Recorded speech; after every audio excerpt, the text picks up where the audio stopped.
So talking about Xavier Worthy, again, we over the last few weeks we've talked about his growth, and I mean, we forgot with a veteran DeAndre Hopkins, we've pretty much forgotten all about DeAndre Hopkins because Xavier Worthy's become the guy, and it's not. Last week we saw him high point a ball. This week, and I know people all of a sudden forget that Ty goes a receiver nowadays. I don't understand why people on the internet just get mad and get crazy about Ty goes a receiver. Well, that play where he pins the ball, where clear interception, it looked like it was about to be an interception. But Worthy comes in with that right hand, that right grip to gets in there, pin it against his chest, and which, grown man strength there, Xavier Worthy. But Yeah. that was a huge play for us because I thought that was a pick, and then all of a sudden, Worthy gets his mitt on the ball, brings it in, pitches it to his chest. Just overall great game by him. The schemes to get him open in the middle of the field, the drag routes. I mean, this stuff we're seeing a little bit what we did with Rashee Rice with him a little bit by getting him involved in the middle of the field type stuff that we were seeing with Rashee Rice before he got hurt at the beginning of the season this year.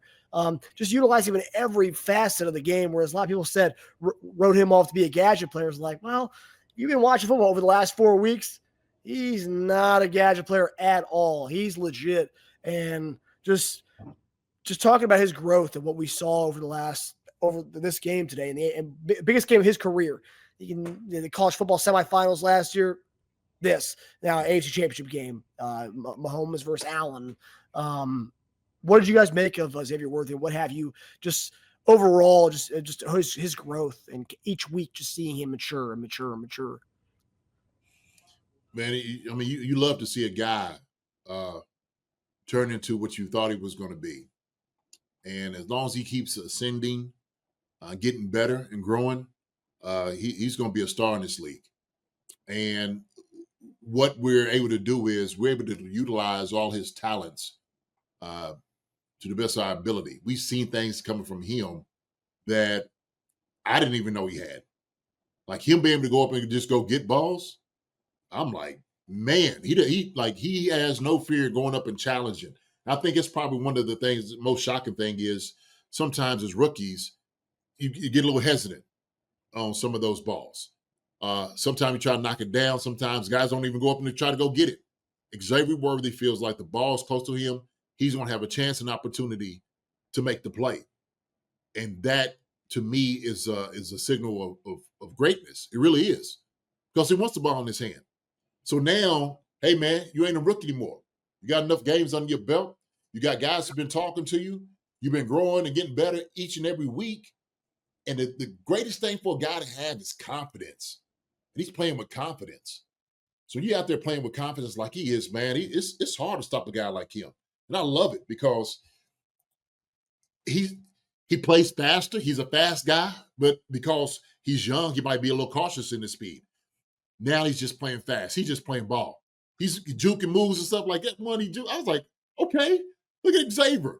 He's just doing his thing. He's trying to make plays. He's trying to get guys and make them miss. So I love it because he's comfortable where he is in his own skin. I love it. I think it's really cool to watch Xavier's growth this year because he went through a stretch that was pretty tough. We had some early injuries and maybe not in the building, but I know fans and even us, we were guilty of it a couple times. We wanted more from him, like instantly. We're like, all right, time to step up, Rook. Like Rashee Rice went down, guys went down. It's your turn, your first round pick. We traded up for you. Yeah, we want it. Give it to us. And I really respect and admire the Chiefs coaching again for not just putting him in that position and putting him there to setting up for failure. Because I think it could have gone bad if we would have just forced it to him and he lost confidence. It could have played with him, but they kept at it and kind of put him on like almost on a regimen to get him where he is right now. And I think he's taken so much growth from the many times he had 1 foot in and he couldn't get, he only 1 foot and he couldn't get the long catch down. A lot of almost plays, which some might have been Pat's fault and bad throws, miscues, just they weren't on the same page. But he's grown so much, and I wanted him to be our Devontae Smith, but it's like, man, like I mean, at this point, he might even be more versatile.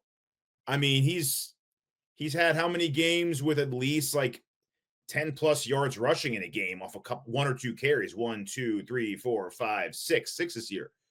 Off like 1 or 2 carries a game. And he's a star in the making, and to have him and Rashee Rice, 2 young guys, it's really fun. It's going to be really, it's great to watch.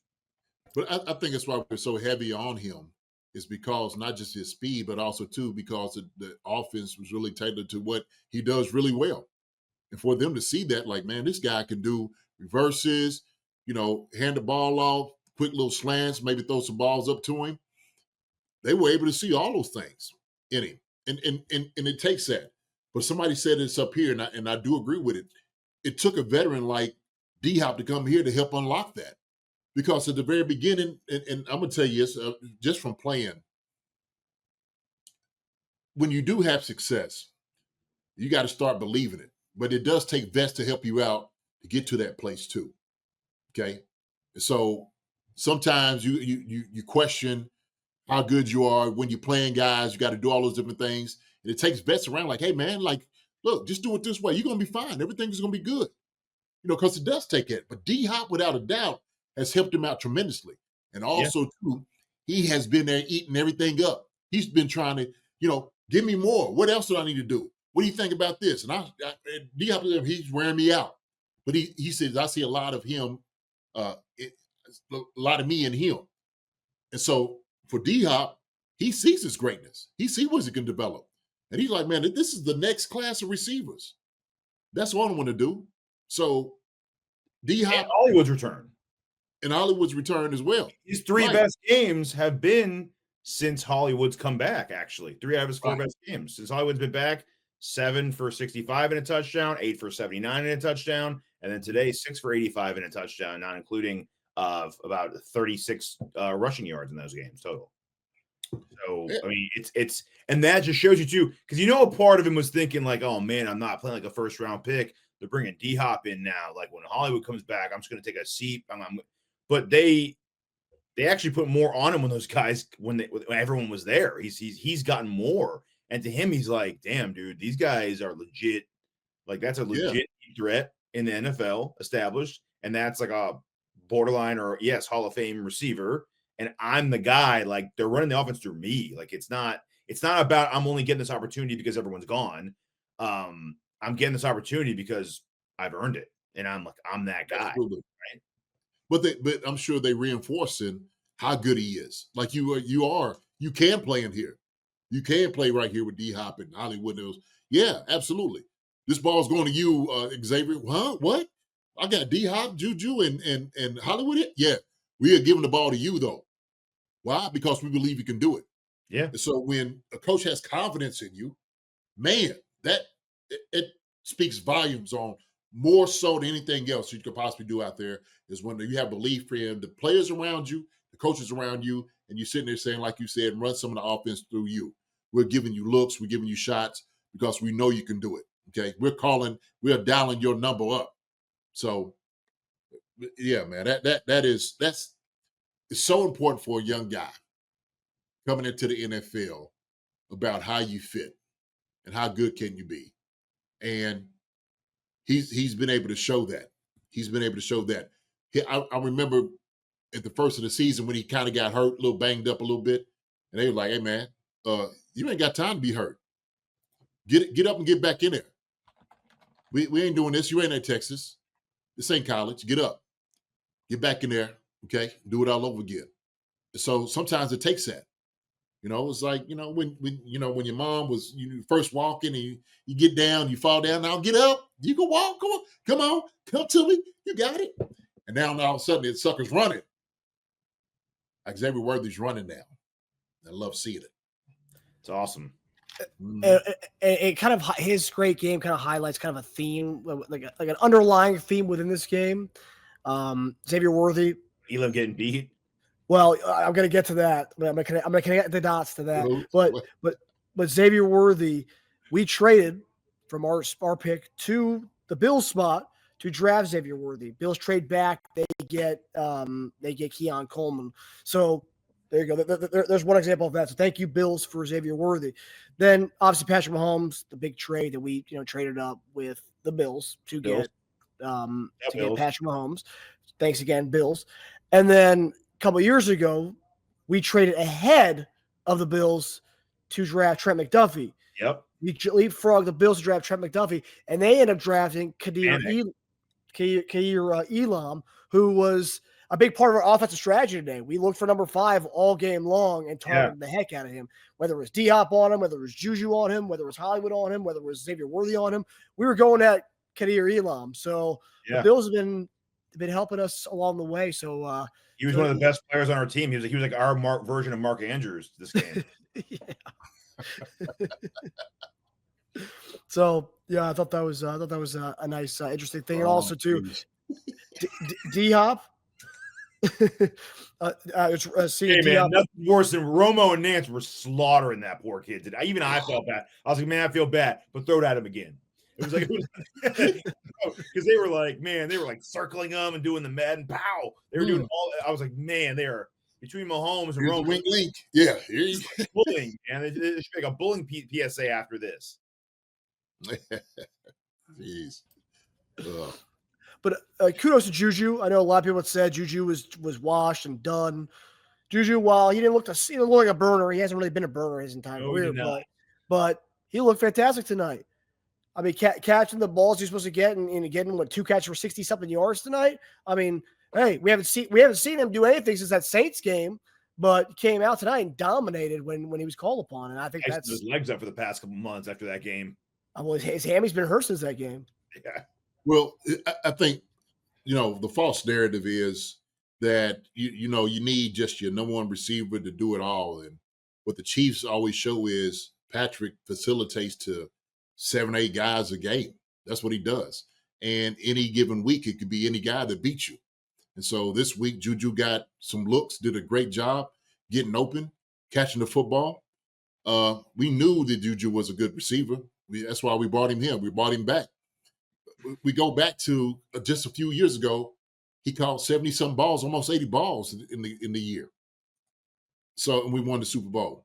So for that, Juju brings a lot more to the table as far as like just catching the football. He does a great job in blocking.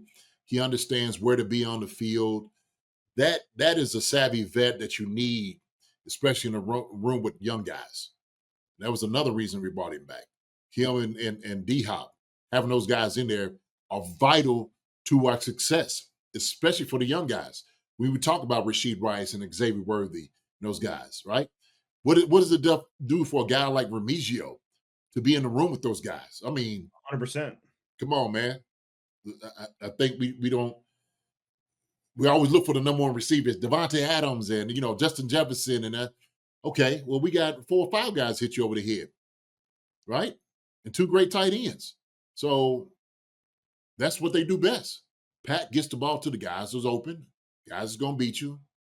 And in the right spots. In the right spots. Yeah, which is why, to answer the Mike Brennan comment about the few podcasts asking why Juju was still on the roster, he was brought in because we had guys with a lot of talent. The new flashy names were killing it in camp who had 2,000 yards receiving in college like 4 years ago. They're not in the right spots. So I don't care how talented you are. If you aren't where Pat wants you to be, then you're not going to get a ball. So Juju's a guy, maybe not as much juice. And he was probably about, running as fast as like Jalen Hurts was on one leg today. But he's in the right spots. Right. And that's all that matters. You're in the right spot. You can catch a 31-yarder in the playoffs. Well, it goes back to also, too, McCole Hardman.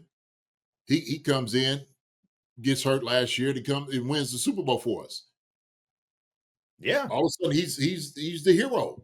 Well, that's how Andy and those guys decide how they want to run the offense. Yep. So, like I said, we don't have to go through the whole typical number one receiver and all that. I mean, Rashid Rice was catching slants all year. We said, oh, man, Rashid Rice is great. Yeah, but he's only catching balls 5 yards and then getting yak yards after. It's not like he's burning them deep for like 40 or 60. Nothing like that. Yeah. So we got to get past like what we think the Chiefs should be. Because you look at other teams and, You know, they ain't won as many we have, so maybe they need to be, you know, doing what we do, right? Instead of going, oh, George Pickens, what we should have George Pickens. Well, George, how many championships George Pickens won? And we seen him nothing but be a crybaby up here in Pittsburgh the entire time. He's going to be That's for competing real. for MMA championships in about 2 years if he keeps it up. Right. So that's why I look at it. You look for the right guys for the right position, right spots, for the right offense. That's the way it works. So I think that's the formula, man. Find the right guys who are selfless. You got to find those guys. Those are the ones that fits in your locker room. Those are the ones that fit, that wins championships for you. You know, seriously. That's Casey why the I'm Pig is sorry. in. Go ahead. Go sorry. ahead. No, I was I gonna was say go ahead. Casey the Pig's in. Right spot beats speed in the wrong place. That just sums up Kelsey's last like 5 seasons right there. Yeah. That's how Kelsey stayed at the level he stayed. It's not because of his speed. It's not because of his waning elusiveness. It's because he's in the right spot and he knows exactly where to be and he knows exactly where Pat needs him and wants him to be. Yeah. Yeah. You were going to say something before you and Teja kind of Did the dance? Yeah, do a little dance. Yeah, well, all I was going to say is that's why you see James Harden go places he doesn't win because he's a one-man show and he's going to make sure that. So, just talking about basketball stuff. Teja, I know that very well, and being on the Sixers for that 1 year. Yeah, we had the Harden sickness. So, Jacob Dunn, I appreciate the contribution, brother. This is another person I wanted to get to tonight, D-Hop. We kind of mentioned him, but he says, I bet we see D-Hop show up big in New Orleans. I hope so, but D-Hop spoke after the game and just talked about how lucky he is the Chiefs gave him a shot. But 12 years in the league, 4 teams, 5-time Super Bowl or 5-time Pro Bowler. And it's the first time he'll be going to the Super Bowl, man. And like this is one thing that like you talk about him. Teja said potential Hall of Famer. You talk about Hall of Fame stats when he's put up. He doesn't have that ring to go with it to try to to finalize that resume. Now he's going to potentially get it in a few weeks. And I think the guy like that who's been so good for so long has never been made this far in his playoffs ever. But the fact he's going to the Super Bowl his first year in Kansas City, honestly, might in his mind, I probably should have come here 2-3 years ago when I want to make that initial move out of Arizona. But nonetheless, he's doing it now. I think that's another guy to give a shout out to. Juju played well today, but D-Hop, there you go, man. Come to Kansas City, get a ring, man. I mean, only 2 targets, 1 catch, and 11 yards. He's contributing in an AFC championship to get his team to the Super Bowl. Is he the number 1 receiver? No, but let's be honest. A guy at his age who tore his MCL pretty much at the beginning of the season, if a team is making him their number 1, they're not in the AFC championship, okay? So at this point in your career with where your knees are at, just contribute. And if you can contribute to a team that's going all the way, then he wouldn't trade that for catching another 1,000-yard season right now. Well, I think the value goes in beyond just his catches, right? We see that, and I think it bears it out when you have a guy like Worthy and those guys around him starting to benefit because of his teaching, because of his mentorship, like Jacob says, right? Those things are important, and so it has quickened up Worthy's growth exponentially, and we're seeing the fruits of it. So, and when Hollywood was hurt, and it was only D-Hop. D-Hop was catching footballs in. Now he don't have to do it all the time, right? But that's why I said it was important to get a guy like this here in the locker room, especially in that position, in that room itself, that was going to be able to help out these young receivers. So, this is going to be something that we'll see the interest come in later on, right? I mean, you see it now, but he's more than just evaluating, just catching footballs and just being out there, man. It runs through the entire team. I mean, both him and Hollywood have had pretty rough years in terms of catching the injury bug and just, being traded midseason for D-Hop and then, catching one ball. I'm sure he wants to catch more than that, but they don't regret a thing right now. They are right where they want to be, and they're right where they've always wanted to be. And that best case scenario, and you know this, JD, that best case scenario when you as a player sign a contract with the team, right? Mm-hmm. And you join a team, the best case scenario in your head about what you want to do. And when you sit down with the coaches and the GM and you're like, let's bring you in here and let's win some ball games and go to a championship. All those great things you say, guys that come here live through that. It actually comes to fruition from them right away. It comes to fruition for Juju. It happened with him. That's why when we came and knocking again, he was like, when do I start? It's like, I'll take it. Whatever it is, I'll take it. That's why it's like these guys get that. The Drew Trankles of the world didn't think twice about accepting less money because when you as a player get to fulfill that dream that you have the moment that pen touches the dotted line, but everything you want to accomplish with this team, and it happens, that's accomplishment and so fast too. It's not like these guys are playing 6 years here and grinding to get there. It's like it's instantaneous. You're signing on. We said this years ago. When you sign with the Kansas City Chiefs, you're playing for the right to contribute in an AFC championship to get into the playoffs or get into the Super Bowl. Absolutely. I mean, you hit the jackpot. That's what you've done. And so you know that. He's like, man, I'm here. I'm going to legitly go for a Super Bowl, get in the ring. It's not just fluff. It's not like, hey, we might get there with you, or we're, just the whole, we're going to get there. We need you here. No, we know over the time, the proof is in the pudding, that this team has been the best in the past 5 years. Seriously. And so who else is contending with them? Where else are you going to go that you're going to get this type of resume? You're not. So this is it's a no-brainer. And so that's why I said, some of the guys have buyer remorse because they wanted the money. Tyreek, Snead, they get it. They get it. When you go other places, like Tyreek said, he said, man, when guys show up at work and they don't want it, I don't want to be here. Yeah. I don't want to be here. You don't think Tyreek go back in time, go to a time machine, go to DeLorean, and take like $5 million less a year to still be here? Come on. I don't know if he'll probably admit it like 10, 15 years from now when it doesn't matter anymore and he's not insulting his GM down the office from him, but he would. Yeah. I think in a way he kind of did that this year by posting photos of him in Chiefs uniforms all throughout the season. And then when the season's over, he says, I don't want to be here anymore. I think he kind of did say that, right? Yeah. Absolutely. The entire time. And how would you feel as an organization? Like, man, is this dude still in love with his old team? Yes, he is.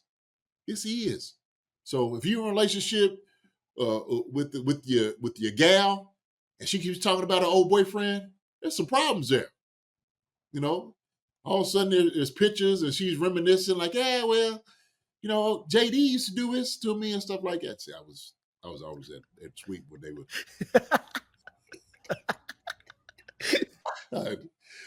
But no, man. On Instagram, watch them take yachts everywhere. Huh? Yeah. You would rather be with them, would you? No. I'm happy where I am. I mean, it's like Colin Saunders said about an hour ago. He goes, you all got to understand, for guys like myself, Cheetah, Willie Gay, and Snead, and others that have moved on from the Chiefs, still want to see them do good because at the end of the day, this shit is history we are witnessing, and we are part of that. So, yes, whenever I ain't in it, it's KC. Right. You don't have a lot of people saying that about their former teams. That's not normal. That's not normal to have like a fraternity of former Chiefs who live vicariously through their old teammates. Yeah, they chased money. Good for them, right? They got theirs.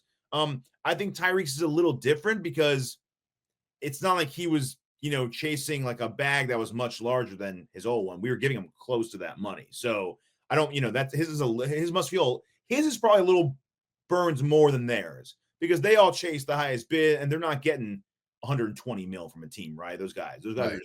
are trying to chase their money while they can. So yeah, it's true. Go get it. Yeah, 100%. And I told you, I think it burns a little more for Cheetah because he's like, man, I could have had basically my same lifestyle lead right now. Like I wouldn't notice a difference between making 25 and 28 right now, and plus the rings, and plus the all the commercials I could be doing with Holmes and Jones and Creed Humphrey sitting at a desk with a Casey Wolf eating Doritos. Like I couldn't be doing that with them right now. I wouldn't be doing 10 more commercials on TV right now instead of doing the local Miami dealership. Yeah. Come on down to Miami Ford. Come on down to Miami Ford. Run be fast. As fast as the cheetah. Whoa, you gotta run. I'm the cheetah. You better run faster than one to come down for one of these deals. Let's get the day. It's almost like you wrote one of those before. There you go, man. Want to make some quick cash during the rest of the NFL playoffs? There's still time to embrace your inner underdog. Over the last 4 weeks, we have given 15 selections and have cashed on 13 of them, predicting higher or lower on multiple different player statistics. So we are ready to continue this heater into the conference championship and beyond. So if you've yet to download the Underdog app, do so now and get free cash.